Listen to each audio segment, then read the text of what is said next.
আসসালামু আলাইকুম রহমতুল্লাহ। প্রিয় দর্শক, আপনারা স্ক্রিনে দেখতে পাচ্ছেন বাংলাদেশ জামাত ইসলামের সংরক্ষিত নারী আসনের একটি পদ মামুল হক সাহেব খেলাফত মজলিসকে দিচ্ছে। কি জ্বলতেছে নাকি চরমনাই ভাইরা? জ্বলে তো লাভ হবে না। মুরিদ ভাইরা জ্বলতেছে। জামাতের সংরক্ষিত নারী আসনের একটা পদ মামুল হক সাহেবকে দিচ্ছে। আপনারা মনে মনে হয়তো ভাবতেছেন, ইস কি মিস করলাম, চরমনাই যদি জামাতের সঙ্গে থাকতো কমসে কম 8-10টা সিট পাইতো, সংরক্ষিত নারী আসনে কমসে কম 4-5টা আজকে পাইতো। ইস কি ভুল করলো পীর সাহেব। আপনারা যতই করেন না কেন, বুঝছেন, মানে আফসোস করেন না কেন, কিন্তু আপনাদের পীর সাহেবরা তো, ওনাদের তো কোনো সমস্যা নাই। ওনাদের কারি কারি টাকা, এক একজনের বইয়ের 200 ভরি করে স্বর্ণ। চিন্তা করছেন? আপনাদের ঘরে ভাত নাই, খাবার নাই, তারপরেও টাকা পয়সা নিয়ে আপনারা সেই চরমনাইতে গিয়ে দিয়ে আসেন তাদের মাদ্রাসা চালানোর জন্য, এতিমখানা চালানোর জন্য, তাদের ভরণ পোষণের জন্য হাদিয়া তোফা দিয়ে আসতেছেন।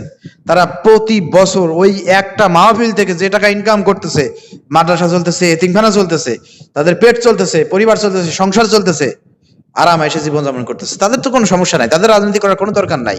বাংলাদেশে ইসলাম প্রতিষ্ঠিত হলেও ভালো তাদের জন্য, না হলেও ভালো, কারণ তাদের ওই পীর ব্যবসা আছে, তাদের ওই ওয়াজ ব্যবসা আছে। কিন্তু আপনাদের আপনাদের মনের মধ্যে তো তীব্র আকাঙ্ক্ষা যে বাংলাদেশ ইসলাম প্রতিষ্ঠা করতে হবে। মুরিদদেরকে বলতেছি, কমে অঙ্গনে যারা আছেন, চরমনাইপন্থী যারা আছেন, তাদের মনের মধ্যে তীব্র আকাঙ্ক্ষা যে বাংলাদেশের সমস্ত দল, ইসলামী দলগুলো ঐক্যবদ্ধ ভাবে কাজ করবে এবং ইসলাম প্রতিষ্ঠা করবে। ইসলামের সুমহান যে আদর্শ রয়েছে সেগুলো সারা বাংলাদেশে প্রতিষ্ঠিত হবে। এটা তো তীব্র আকাঙ্ক্ষা তাদের মধ্যে, কিন্তু এই তীব্র আকাঙ্ক্ষা বাংলাদেশে বাস্তবায়ন করতে সবচাইতে বড় বাধা হচ্ছে এই চরমনাই পীর সাহেব ফয়জুল করিম এবং রিজাউল করিম এবং এই চরমনাই পরিবার।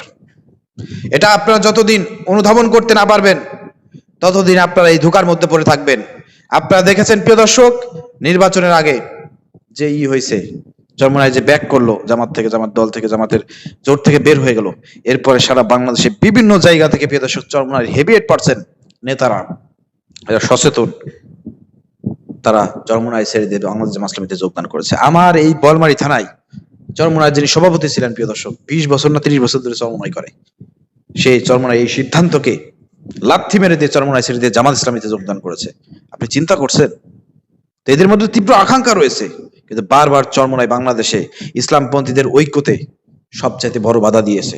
তার বাপ বাধা দিয়েছে, দাদা বাধা দিয়েছে, আজকে তারা বাধা দিচ্ছে। শুধুমাত্র এই যে তাগুত গোষ্ঠী যারা রয়েছে, ধর্ম নিরপেক্ষবাদ যেসব গোষ্ঠী রয়েছে, ইসলামের বাইরে যেসব গোষ্ঠী রয়েছে, তাদেরকে সাপোর্ট দিয়া, তাদেরকে সহযোগিতা করা, এটা হচ্ছে তাদের লক্ষ্য উদ্দেশ্য, এবং তাদের ভালো থাকা, এটা হচ্ছে মেন উদ্দেশ্য। এই জন্য প্রিয় দর্শক এবং যারা চরমনাই মুরিদ আছেন, আপনাদের হয়তো মনের মধ্যে অনেক কষ্ট লাগতেছে, আজকে যদি চরমনাই থাকতো জামাতের সঙ্গে জোটে। মাওলানা মামুনুল হক সাহেব বাংলাদেশের উজ্জ্বল নক্ষত্র, আল্লামা আজিজুল হক রহিমাল্লাহর সন্তান, তিনি রয়েছেন। তাদের নারী সংরক্ষিত আসন থেকে আজকে একজন সংসদে যাবে। অনেকেই মনে করে যে নারীরা সংসদে যাবে, এটা চরমনাই এখনো মেনে নিতে পারে না। অথচ দেখেন রাসূলুল্লাহ সাল্লাল্লাহু আলাইহি ওয়াসাল্লামের জীবনী পড়েন, যেখানে রাসূল সাল্লাল্লাহু আলাইহি ওয়াসাল্লাম তার স্ত্রীদেরকে যুদ্ধের ময়দানে নিয়ে যাইতেন। যুদ্ধের ময়দানে যদি স্ত্রীদেরকে নিয়ে যাইতে পারেন, সেখানে কি স্ত্রীদের নিরাপত্তা আছে? যুদ্ধ করেছেন, নেতৃত্ব দিয়েছেন মা আয়েশা রাদিয়াল্লাহু তাআলা আনহা। রাসূল সাল্লাল্লাহু আলাইহি ওয়াসাল্লামের হুয়াইফরা যুদ্ধের ময়দানে যাইতেন, যেখানে নিরাপত্তার অভাব, সেখানে যদি মহিলারা তাদের কার্যক্রম করতে পারে ইসলামের অনুশাসন মেনে, ইসলামের বিধান মেনে, তাহলে সংসদ কি কোনো যুদ্ধক্ষেত্র? সেখানে তো নিরাপত্তায় ভরপুর, এসির মধ্যে আপনি কথা বলবেন, মানুষের অধিকার নিয়ে বক্তব্য দেবেন। তাহলে নারীরা কেন সংসদে যাইতে পারবে না? কেন সেখানে বক্তব্য দিতে পারবে না? কেন কেন আপনাদের এত নারী বিদ্বেষিতা? বাংলাদেশে যদি কোনো ইসলামী দলগুলোর মধ্যে সবচাইতে নারী বিদ্বেষী যদি কোনো দল থাকে, সেটা হচ্ছে চরমনাই, যারা নারীদেরকে ঘরের মধ্যে বন্দী করে রাখে, নির্বাচনের সময় আসতে পারে হাত পাকা এক একটা হাতে ধরাই দিয়ে বাড়ি বাড়ি পাঠায় দেয় ভোট চাওয়ার জন্য। তো ভোট চাওয়া কঠিন ব্যাপার, নাকি সংসদে গিয়ে মানুষের অধিকার আদায় কথা বলা সহজ ব্যাপার? ভোট চাওয়া কিন্তু কঠিন ব্যাপার, অথচ সেই কঠিন কাজে তারা লাগাচ্ছে।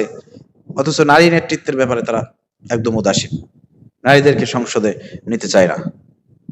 তো যাই হোক প্রিয় দর্শক, আমি মুরিদের উদ্দেশ্যে বলতে চাই, এখন যদি আপনার ধোঁকাবাজি না বোঝেন, কবে বুঝবেন বলেন তো?